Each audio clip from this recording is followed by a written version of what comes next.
ನಮಸ್ತೆ ಕರ್ನಾಟಕ, ನಾನು ನಿಮ್ಮ ಹರೀಶ್. ಮೊದಲನೇದು ಸಾರಿ ಕೇಳಬೇಕು ಅಂತ ಅನ್ಕೊಂಡಿದ್ದೀನಿ. ಏನಕ್ಕೆ ಅಂತ ಹೇಳಿದ್ರೆ 109 ಡೇಸ್ ಆದ್ಮೇಲೆ 108ಗೆ ಸೈನ್ಸು, ಅದಾದ್ಮೇಲೆ ಸೋಷಿಯಲ್ಲು, ಅದು ಒಂದು ಸೀರೀಸ್ ಮಾಡಬೇಕು ಅಂತ ಅನ್ಕೊಂಡಿದ್ದೆ. ಬಟ್ ಅನಿವಾರ್ಯ ಕಾರಣಗಳಿಂದ ಮಾಡೋಕ್ಕಾಗಿಲ್ಲ. ಆ ಕಾರಣ ನಾನು ನಿಮ್ಮ ಹತ್ರ ಡಿಸ್ಕಸ್ ಮಾಡಬೇಕು ಅಂತ ಹೇಳಿ ಈ ವಿಡಿಯೋ ಮಾಡ್ತಾ ಇದ್ದೀನಿ. ತಿರ್ಗಾ ನಾಳೆಯಿಂದ ಆ ವಿಡಿಯೋ ಸೀರೀಸ್ ಸ್ಟಾರ್ಟ್ ಆಗುತ್ತೆ. ಒಂದು ಸ್ಕೂಲ್ಗೆ ಹೋಗಿದೆ, ಸ್ಕೂಲ್ ಹೆಸರು ಹೇಳಕ್ ಹೋಗಲ್ಲ, ಮಕ್ಳ ಹೆಸರು ಹೇಳಕ್ ಹೋಗಲ್ಲ. ಆಗಿದ್ದಿಷ್ಟೇ 8th ಸ್ಟ್ಯಾಂಡರ್ಡ್ ಹುಡುಗ ಒಬ್ಬ ಬಂದ್ಬಿಟ್ಟು ಬ್ಲೇಡ್ ತಗೊಬಂದು ಇನ್ನೊಬ್ಬ ಹುಡುಗನ್ಗೆ ಅಟ್ಯಾಕ್ ಮಾಡಿದ್ದಾನೆ. ಏನಕ್ಕೆ ಅಟ್ಯಾಕ್ ಮಾಡಿದ್ದಾನೆ ಗೊತ್ತಿಲ್ಲ. ಪ್ರಿನ್ಸಿಪಲ್ ಮ್ಯಾಮ್ ಏನಕ್ಕೋ ಕರೆದಿದ್ರು, ನನಗೆ ಹೋಗಿದ್ದೆ. ಅವಾಗ ಮಾತಾಡ್ಬೇಕಾದ್ರೆ ಹೇಳಿದ್ರು ಈ ತರ ಆಗಿದೆ ಅಂತ ಹೇಳಿ. ಆ ಮಗು ಹತ್ರ ನಾನು ಮಾತಾಡಿದೆ.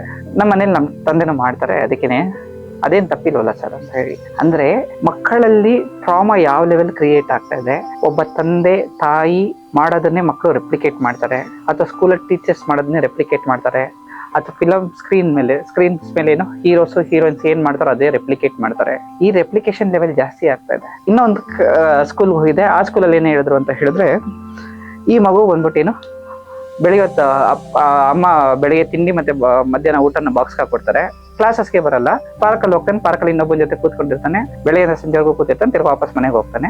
ನಾವು ಎಷ್ಟು ಸರಿ ಡೈರಿಲಿ ಬರೆದು ಕಳ್ಸೋದು, ಡೈರಿಲಿ ಅವನೇ ಸೈನ್ ಹಾಕೊಂಡು ಬರ್ತಾ ಇದ್ದೇನೆ ಅಂತ ಹೇಳಿ. ಅಂದ್ರೆ ಇಂದಿನ ಕಾಲದ ಮಕ್ಕಳ ಐಕ್ಯನ ನಾನು ಅಪ್ರಿಷಿಯೇಟ್ ಮಾಡ್ಬೇಕಾ, ಅಥವಾ ಅದರಿಂದ ಆಗ್ತಿರೋ ಅನಾಹುತದ ಬಗ್ಗೆ ನಾವೇನೋ ಡಿಸ್ಕಸ್ ಮಾಡ್ಬೇಕಾ?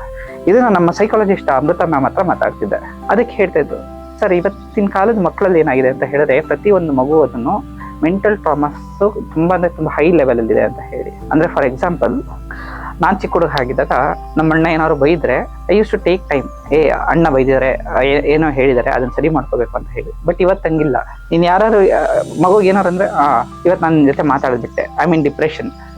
ಆ ವರ್ಡ್ ಈಸಿಯಾಗಿ ಬರ್ತದೆ, ಡಿಪ್ರೆಷನ್ ಅನ್ನೋ ವರ್ಡ್, ಟ್ರಾಮಾ ಅನ್ನೋ ವರ್ಡ್. ಯಾಕೆಂದ್ರೆ ಇವತ್ತಿನ ಕಾಲಘಟ್ಟದಲ್ಲಿ, ಇಂದಿನ ಕಾಲಘಟ್ಟದಲ್ಲಿ ಮಕ್ಕಳು ಬಂದ್ಬಿಟ್ಟು ಯಾರ ಜೊತೆ ಓಪನ್ ಅಪ್ ಆಗಿ ಮಾತಾಡ್ಬೇಕು ಅನ್ನೋದು ಗೊತ್ತಾಗ್ತದೆ. ಎಲ್ಲರಿಗೂ ಬ್ಯಾಕ್ ಆನ್ಸರ್ಸ್ ಕೊಡ್ತಾ ಇದ್ದಾರೆ. ಆಯ್ತು, ಬ್ಯಾಕ್ ಆನ್ಸರ್ಸ್ ಕೊಡ್ಲಿ, ಅದನ್ನ ಏನು ವಾಕ್ಸೋತಂತ ಅಂತ ಕರೆಯೋದು. ಬಟ್ ಅದಕ್ಕೆ ಲಿಮಿಟೇಷನ್ಸ್ ಎಷ್ಟಿದೆ, ದೊಡ್ಡವ್ರಿಗೆ ಎಷ್ಟು ರೆಸ್ಪೆಕ್ಟ್ ಕೊಡ್ಬೇಕು, ರೆಸ್ಪೆಕ್ಟ್ ಕೊಡ್ತಾ ಇದ್ದಾರೋ ಇಲ್ವೋ, ಇದೆಲ್ಲದ್ರ ಬಗ್ಗೆ ಮಾತಾಡ್ಬೇಕು ಅಂತ ಹೇಳಿದ್ರೆ ಪ್ರತಿಯೊಂದು ಮಗುಗೂ ಕೌನ್ಸಿಲಿಂಗ್ ಆಗಬೇಕು ಅಂತ ಹೇಳ್ತಾರೆ. ಎಸ್ಪೆಷಲಿ 13 ವರ್ಷ ಆದ ನಂತರ ಹುಡುಗರಿಗಾಗಿರ್ಬೋದು ಅಥವಾ ಹುಡುಗಿರಿಗಾಗಿರ್ಬೋದು, ಹುಡುಗಿರಿಗೆ ಹಾರ್ಮೋನ್ ಚೇಂಜಸ್ ಆಗುತ್ತೆ. ಅದಾದ್ಮೇಲೆ ಹುಡುಗರಿಗೆ ಬಂದ್ಬಿಟ್ಟು something that they want to explore the world. ಪ್ರತಿಯೊಂದೂ ನನ್ನ ಆ ಸೀಕ್ರೆಟ್ಸ್ ಏನಾದ್ರು ಇರಬಾರ್ದು. ಅವ್ರು ಮಾಡಿದ್ರೆ ನಾನು ಏನಕ್ಕೆ ಮಾಡೋಕ್ಕಾಗಲ್ಲ, ಆ ಮ್ಯಾನ್ಲಿನೆಸ್ ತೋರಿಸ್ಬೇಕು ಅನ್ನೋ ಥಾಟ್ಸ್ ಹುಡುಗರಿಗೆ ಬರುತ್ತೆ. ಹಾರ್ಮೋನ್ ಚೇಂಜ್ ಆಗಿರೋದ್ರಿಂದ ಹುಡುಗಿರು ಬೇರೆ ಥಾಟ್ಸ್ ಬರುತ್ತೆ. ಸೊ ಇದೆರಡು ಬಗ್ಗೆ ಮಾತಾಡೋದಕ್ಕೆ ಮಕ್ಕಳಿಗೆ ಪೇರೆಂಟ್ಸ್ ಜೊತೆ ಫ್ರೆಂಡ್ಲಿ ಆಗಿಲ್ಲ ಅಂತ ಹೇಳಿದ್ರೆ ಪೇರೆಂಟ್ಸ್ ಜೊತೆ ಡಿಸ್ಕಸ್ ಮಾಡೋಕ್ಕಾಗಲ್ಲ. ಹೋಗ್ಲಿ, ಪೇರೆಂಟ್ಸ್ ಬೇಡ ಅಂತ ಹೇಳಿದ್ರೆ ಟೀಚರ್ಸ್ ಹತ್ರ ಮಾತಾಡೋದಂದ್ರೆ ಟೀಚರ್ಸ್ ಹತ್ರ ಮಾತಾಡೋಕ್ಕಾಗಲ್ಲ. ಫ್ರೆಂಡ್ಸ್ ಹತ್ರ ಮಾತಾಡೋದು ಅಂತ ಹೇಳಿದ್ರೆ ಫ್ರೆಂಡ್ಸ್ ಬಂದ್ಬಿಟ್ಟು ಏನ್ ಮಾಡ್ತಾರೆ, ಏನೋ ನನ್ನ ಇನ್ಫೀರಿಯಾರಿಟಿ ಕಾಂಪ್ಲೆಕ್ಸ್ ಅಲ್ಲಿ ನೋಡ್ತಾರೆ ಅಂತ ಹೇಳಿ ಫ್ರೆಂಡ್ಸ್ ಜೊತೆ ಮಾತಾಡೋಕ್ಕಾಗಲ್ಲ. ಸೊ ಸೊಲ್ಯೂಷನ್ ಏನು? ಇದಿಷ್ಟು ನೋಡ್ತಾ ಇರ್ಬೇಕಾದ್ರೆ ಒಂದು ರಿಸರ್ಚ್ ಮಾಡೋದು ಅಂತ ಹೇಳಿ ರಿಸರ್ಚ್ ಮಾಡ್ತಾ ಇದ್ದೆ.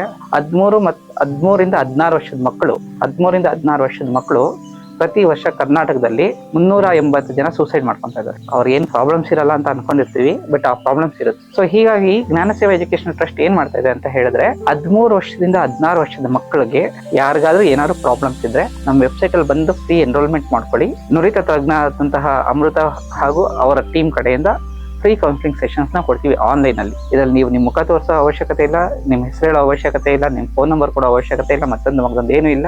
ಪ್ರಾಬ್ಲಮ್ ಫೇಸ್ ಮಾಡ್ತಿದ್ರೆ ಅಂದ್ರೆ ಅದಕ್ಕೆ ಸೊಲ್ಯೂಷನ್ಸ್ ಕೊಡ್ತೀವಿ. ನೀವು ಅದೇ ಕೌನ್ಸಿಲಿಂಗ್ ಸೆಷನ್ಸ್ ನ ಹೊರಗಡೆ ತಗೊಂತೀರಾ ಅಂತ ಹೇಳಿದೇನು, ಒಂದು ಸಿಟ್ಟಿಂಗ್ 2,000ದಿಂದ 3,000 ರೂಪಾಯಿ ಚಾರ್ಜ್ ಮಾಡ್ತಾರೆ. ಬಟ್ ಅಮೃತ ಮ್ಯಾಮ್ ಬಂದ್ಬಿಟ್ಟು ನಮ್ಗೆ ಏನು ಫ್ರೀ ಆಗಿ ಮಾಡ್ಕೊಡ್ತಾರೆ. Thank you.